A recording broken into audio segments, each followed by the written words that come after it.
All right, nomenclature of alkenes. So when you look at the naming for alkenes, in alkenes, you have to have the numbering starting from where the double bond is. So here, 1, 2, 3, 4, 5. Okay, so I'm going to start from the right-hand side because alkenes now take priority over everything that we have done so far. On the third carbon, I have a methyl group. Okay, and my ene is actually on the first carbon. Okay, so the name for this one is quite simple: 3-methyl hex 1-ene. That's the new nomenclature. The old nomenclature would be 3-methyl 1 hexene. Okay, now you can use either one, and the sad thing is that I give both one way or another. So but the new one, of course, is the better one, okay, to do, because that's the new one. Okay, so you should follow that. Okay, so let's go on to the next one. In the next one, our double bond seems to be hanging off from the long chain, because the long chain seems to be the one over here. And just because it's the long chain, we can't really use that because this is nomenclature of alkenes and not alkanes. Okay, so in case of alkenes, we have to start from the double bond. So 1, 2, 3, 4, 5, 6. Okay, so that's how we have to number. There is no other way to do this. Okay, so now on the second carbon, we have an ethyl group, and if you've seen my other nomenclature, you know this is what I like to do. So on the third carbon, I have a methyl group, so this way I know my substituents. And then here is 5-chloro, and so now I'm going to go ahead and name this alphabetically: 5-chloro, 2-ethyl, 3 methyl, and this is going to be a hex, and my double bond is on the first carbon, so that's a 1-ene. Again, remember dash dash, okay, after the ones. Now the double bond is always going to be between two carbons. Okay, so 1 and 2 always give the lower number, okay, for your nomenclature. Okay, so that's number 2. Let's go ahead and do the third one.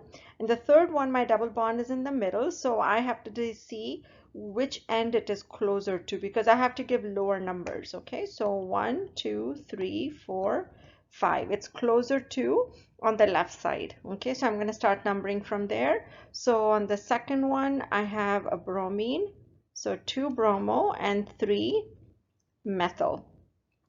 Now in this case, because of the structure and the nature of the alkene that I have here, I can also do E and Z. Okay, in this case. So remember, E is when things are on opposite sides, and Z are when they're on the same side. Okay, so, and what things, and that's the higher priority groups, okay, if they're on the same side. So let's go ahead and do that, okay, over here, and see how you do this. So you slice the double bond into two, and then between this atom and this atom, okay, you decide which is higher priority.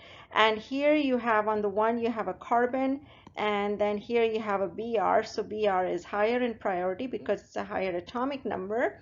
Now when you look at carbon number 3 has a methyl group, okay, whereas carbon number 3 on the other side has an ethyl group. Okay, so which means that this carbon, this is still carbon, this is still carbon. What is that attached to? That carbon now is attached to a carbon and 2 hydrogens, whereas this carbon is attached to 3 hydrogens. All right, so which means that the ethyl group takes priority. And yeah, maybe it's possible that you're comfortable, okay, after doing stereochemistry so much, because the rules are the same that you use for stereochemistry for R and S configuration. So you can use that also if you want to. Okay, so this is higher priority. So right here, so my priority groups, my higher priority groups are on the same side. So which means this is a Z. Okay, so which means that I write Z over here, and now I can go ahead and name my structure. So 2 bromo, 3 methyl, and now my hexene, or excuse me, the pentene, the double bond is in the middle, so the location is actually 2.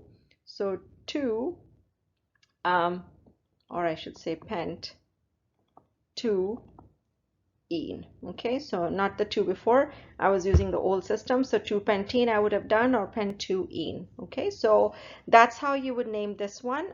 This structure, I hope it's all clear. There was something on my mind. It's gone. Okay, all right. Maybe it'll come back. I'll come back to it. All right, so let's do the last one here, number 4. So here we have a cyclic compound. In a cyclic compound here we have a methyl group. Okay, and then of course we have the double bond right here. So in case of double bonds in cyclic compounds, you actually have to start from the double bond. Now always remember, you have to include the double bond in your counting. Okay, so now when we count, we're going to have to do 1, 2, 3. Okay, 4, 5, 6. Of course, it's a cyclohexane. What I'm trying to say is don't do 1, 2. Okay, so that's going to be wrong. You have to include the double bond in your nomenclature. Okay, so that's what we have to do. Even though the methyl group will have higher priority, that's fine. But remember here, alkene takes priority. All right, so now the location of the methyl group is 3-methyl. So 3-methyl cyclohexane. Okay, so that's how this one will be. There are usually no E and Z's for cyclic compounds, okay, because it can be possible. It is possible, okay, but here, like if you have 2 hydrogens, then you can still slice this up, okay, and say E and Z. But usually it's not required if it's not given to you or if you're not asked for it. I wouldn't worry too much about it. Although I think if you look at the structure, you can probably tell that your higher priority groups are on the same side. And usually that's what happens when you have 2 hydrogens.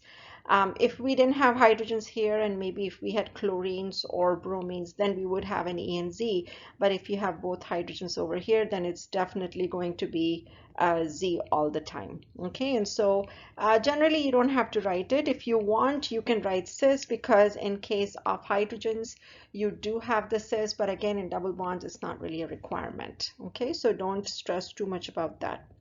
Okay.